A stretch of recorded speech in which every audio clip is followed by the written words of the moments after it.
Hi friends, welcome back to my channel. ఇవాళ మన ఛానల్లో వచ్చేసి ఉల్లిపాయ పకోడీ అయితే చేసి చూపిస్తున్నాను. సాయంత్రం పూట స్నాక్గా చాలా టేస్టీగా ఉంటుంది. ఇప్పుడు బయట కొనే పని లేకుండా ఇలా ఇంట్లోనే హెల్తీగా చేసి పెట్టేసేయచ్చు అనమాట. దానికోసం వచ్చేసి ఆనియన్స్ కట్ చేసుకోవాలి.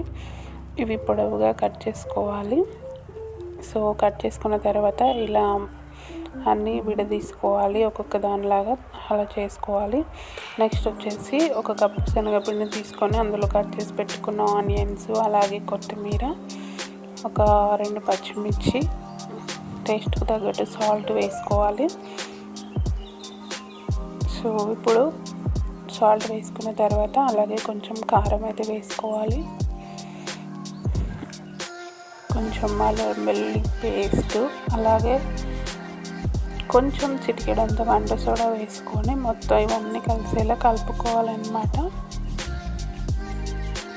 సో ఫస్ట్ అయితే వాటర్ వేసుకోకూడదండి, ఆనియన్స్లో ఉన్న వాటర్తోనే కలిపేసుకోవాలి.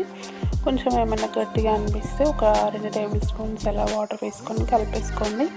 ఇప్పుడైతే కడాయి పెట్టుకొని డీప్ ఫ్రైకి సరిపడా ఆయిల్ వేసుకొని ఇలా పకోడీలాగా వేసుకోవాలి. చూడండి, ఇలా అయితే వేసుకోవాలన్నమాట.